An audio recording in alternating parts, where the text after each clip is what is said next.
بسم اللہ الرحمن الرحیم۔ بہت سارے لوگ زندگی میں ایسے ملتے ہیں جو اکثر اس بات کا گلہ کرتے ہیں کہ ہمارے پتہ نہیں مقدر ہی ایسے، اور یعنی ہر وقت مقدر کا گلہ کرتے ہیں، شکوہ کرتے ہیں کہ ہمیں کچھ زندگی کے اندر اپرچونٹیز اور آگے نکلنے کے مواقع نہیں مل رہے۔ یہ ایسے لوگوں کی صرف اپنی کم ہمتی ہوتی ہے۔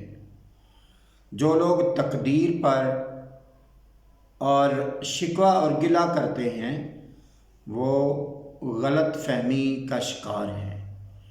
تقدیر ہر انسان کی اللہ رب العزت نے لکھی ہے، اور اللہ رب العزت کبھی کسی سے ناانصافی نہیں فرماتے۔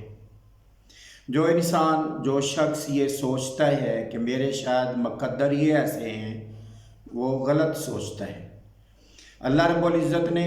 ہر انسان کو عقل دی ہے، شعور دیا ہے، اور ہر انسان کے لیے آگے نکلنے کے بے شمار مواقع رکھے ہیں۔ ایسے دوستوں کے لیے، اور ایسے دوست جو مجھے ملے، میں نے ان کے ساتھ یہ ڈسکشن کی ہے، یہ گفتگو کی ہے، اور یہ ان کو مشورہ دیا، یہ باتیں ان کو سمجھانے کی اور سنانے کی کوشش کی کہ اگر بندہ محنت کرے، کوشش کرے، تو اللہ رب العزت اس کو اس کی محنت کا اجر ضرور عطا فرماتا ہے۔ میں نے ایک دو دوستوں کی ویسے تو میرے پاس بے شمار ایسی مثالیں ہیں کہ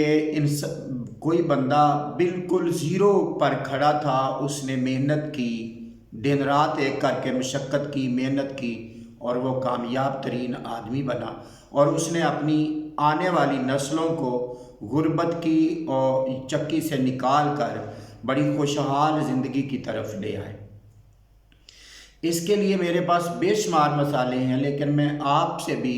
صرف ایک دو مثالیں شیئر کرنا چاہتا ہوں تاکہ آپ کو،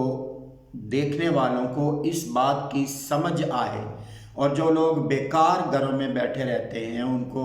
اس بات کی سمجھ آئے کہ اگر انسان کچھ کرنا چاہے تو پھر اللہ رب العزت اس کے لیے مواقع خود پیدا فرما دیتا ہے۔ جیسے کہ علامہ اقبال نے رحمۃ اللہ علیہ، آپ نے فرمایا نا کہ کوئی قابل ہو، اللہ پاک انسان کو فرماتا ہے کہ کوئی قابل ہو تو ہم شانے کئی دیتے ہیں، اور ڈھونڈنے والوں کو تو دنیا بھی نہیں دیتے ہیں۔ تو میں چند ایک مثالیں جو میرے چشمدید واقعات ہیں، جو میرے سامنے ہوئے ہیں، جو چیزیں میرے سامنے ہوئی ہیں، جنہوں نے زیرو سے بہت اونچا مقام اور مرتبہ سوسائٹی کے اندر حاصل کیا، میں دو تین مثالیں صرف آپ کے سامنے رکھنا چاہتا ہوں تاکہ ہمارے نوجوانوں کو اور ہمارے لوگوں کو یہ حوصلہ ملے کہ اگر یہ لوگ کچھ کر سکتے ہیں تو ہم کیوں نہیں کر سکتے۔ میرے کلاس فیلو ہوتے تھے، نام میں کسی کا نہیں لوں گا، 10ویں کلاس میں، وہ 9th اور 10th میں میرے ساتھ پڑھتے تھے۔ انتہائی غریب گھر کا وہ فرد تھا، اور صورتحال اس طرح کی اتنی زیادہ غربت کی گمبھیر تھی کہ وہ اسکول آتا، اور میرا کلاس فیلو، اور بلکہ میرا گروپ مانیٹر ہوتا تھا، تو اسکول آتا اور اسکول کا جو کام تھا، ہوم ورک جو ہوتا تھا، وہ اسکول میں ہی کر لیتا تھا، اور اس کے بعد وہ گھر جاتا، اور گھر جا کر وہ نرسری سے 7ویں 8ویں تک کے بچوں کو، محلے کے بچوں کو ٹیوشن پڑھاتا۔ اس کے والد صاحب بھی نہیں تھے، 2 بھائی تھے وہ، تو ٹیوشن پڑھانے کے بعد پھر وہ ایک ڈاکٹر صاحب تھے، ان کے پاس کمپاؤنڈر کے طور پہ نوکری کرتا تھا، جاب کرتا تھا، اور اس وقت وہ جاب کرنے کے لیے چلا جاتا، کھانا وغیرہ کھا کے فارغ ہو کے چلا جاتا، اور رات کے 11 بجے کے بعد وہ واپس گھر آتا۔ تو واپس گھر آ کر پھر وہ اپنے اسکول کا جو کام تھوڑا بہت ہوتا وہ کرتا، اور سوتا، اور صبح اٹھ کے پھر واپس اسکول جاتا۔ یہ اس کا روٹین تھا۔ وہ اپنے گھر کو بھی چلاتا تھا اور خود اسٹڈی کرتا تھا، یعنی میٹرک لیول سے اس نے یہ کام کیا۔ تو جب A+ گریڈ لے کر اس نے میٹرک کا امتحان پاس کیا اور اس کے بعد FSC بھی اس نے A+ گریڈ لے کر پاس کی. پھر اس کے بعد اس نے BSc ہوتی تھی اس وقت اسٹیٹ میتھ کے ساتھ BSc کی. پھر MSc اسٹیٹسٹکس کیا اور گورنمنٹ کا اس نے پبلک سروس کمیشن کا امتحان دیا اور اس نے پاس کیا اور ملت ڈگری کالج میں وہ بطور پروفیسر لیکچرر 17 گریڈ میں بھرتی ہوئے. بھرتی ہونے کے بعد انہوں نے وہ جو میرا کلاس فیلو میرا دوست تھا انہوں نے دوبارہ PhD اپنی ایجوکیشن بھی مکمل کی اور آج کل وہ کراچی یونیورسٹی میں head of the department of statistics ہیں. یعنی ایک بالکل زیرو سے اٹھ کر نوجوان نے ایک شخص نے محنت کی اور آج وہ سوسائٹی کا عمدہ ترین اعلیٰ ترین فرد بن چکا ہے. اور واضح ہے کہ جب وہ اس سٹیج پہ کھڑا ہے تو اس نے آگے اپنی نسلوں کو بھی وہ آگے نکالے گا. اور اگر وہ ہمت ہار کے بیٹھا رہتا تو وہ کبھی بھی آگے نہ نکل سکتا اور نہ ہی اپنی نسلوں کے لیے کامیابی کا باعث بنتا. اسی طرح میں ایک اور مثال آپ کو دیتا ہوں. وہ ہمارے اپنے ہی گاؤں کا ایک شخص تھا, بہت ذہین اور بہت قابل تھا, لیکن اس کے والد صاحب دیہات کے اندر گاؤں کے اندر لوگوں کی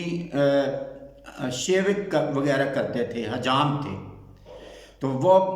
آپ اندازہ لگا لیں کہ دیہاتوں کے اندر کیا دیتے ہیں, کچھ بھی نہیں دیتے, بڑی مشکل کے ساتھ, بلکہ بہت ہی تنگ حالات تھے ان کے. تو اس حالات کے اندر ان حالات کے اندر اس نے میٹرک کیا اور میٹرک میں اچھے نمبر لیے. پھر وہ آگے پڑھنا چاہتا تھا لیکن اس کے والد صاحب نے کہا کہ نہیں, آپ نے پڑھنا نہیں ہے, آپ ہمارے حالات نہیں ہیں, ہم آپ کو آگے ایجوکیشن نہیں دلوا سکتے. تو اس نے کہا کہ نہیں, میں ہر حال میں پڑھنا چاہتا ہوں. تو پیسے نہیں تھے, اب کیا کرتا؟ اب وہ کرتا ایسے کہ رات کو جب رات پڑ جاتی تو رات کو ذمہ داروں کے ارد گرد, گاؤں دیہات کے ارد گرد وہ فصلیں, کپاس کی فصل ہوتی, وہ کپاس اکٹھی کرتا اور اکٹھی کر کے بوری میں ڈالتا, بوری میں ڈال کر لے آتا, گھر رکھتا اور صبح اپنی والدہ کو دیتا اور کہتا کہ یہ فلاں میرے دوست نے دی ہے, آپ اس کو سیل کر کے مجھے پیسے دیں اور میں نے اپنی پڑھائی آگے جاری رکھنی. تو اس طرح اس نے FSc بھی کی اور BSc ایگریکلچر اس وقت کالج ہوتا تھا, BSc وہاں سے کی. BSc کرنے کے بعد اسی طرح وہ کرتا رہا اور پڑھتا رہا اور ساتھ جو جتنی ہیلپ ہو سکتی تھی اپنے والد صاحب کی بھی کرتا رہا. اور کرتے کرتے اس نے وہ ایوب ریسرچ کے اندر ڈائریکٹر کے عہدے سے ریٹائر ہوئے اور بعد میں وہ انگلینڈ شفٹ ہو گئے تھے. یہاں تک اتنی زیادہ ترقی اس شخص نے کی. تو وہ جو کپاس لاتا تھا کھیتوں سے چن کر, اس نے وہ جو ساری زندگی لوگوں کی یہ آپ کہہ لیں کہ چوری کر کے ایک طرح دی تھی, اپنی پڑھائی کو آگے جاری رکھا تھا اور کوئی ذریعہ نہیں تھا, ذریعہ معاش نہیں تھا, تو پھر کیا کرتا؟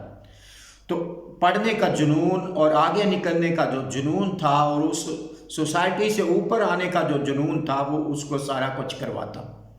اور کرنے کے بعد وہ اعلیٰ ترین عہدے پر ایوب ریسرچ سے ریٹائر ہوئے. اور اپنی سروس کے دوران خاص بات یہ ہے کہ اپنی سروس کے دوران اس شخص نے اپنے گاؤں کا کوئی بھی شخص جو پڑھ لکھ جاتا تھا, تھوڑی نوکری کسی جاب کے قابل ہو جاتا تھا, ان سب کو اس نے مطلب ریوارڈ کے طور پہ اور اس کے رسپانس کے طور پہ اور اس کو وہ جو کرتا تھا کپاس لے جاتا تھا اس کا افزانے کے طور پہ اس نے تمام ان نوجوانوں کو جو تھوڑے بہت پڑھ لکھ گئے تھے ان سب کو ایوب ریسرچ میں نوکریاں دلوائیں اور ان کو بھی کامیاب زندگی کی طرف لایا. اس طرح بے مثال مثالیں ایگزامپلز آپ کے سامنے ہیں. میرے بہت سارے اسٹوڈنٹس ایسے ہیں جن کے والدین انتہائی غربت کی زندگی گزار رہے تھے, مگر انہوں نے ہمت کی, انہوں نے محنت کی اور محنت کر کے ٹیوشنیں پڑھا کے راتوں کو جاگ کر اور پاور لومز پہ کام کر کے فیکٹریز میں کام کر کے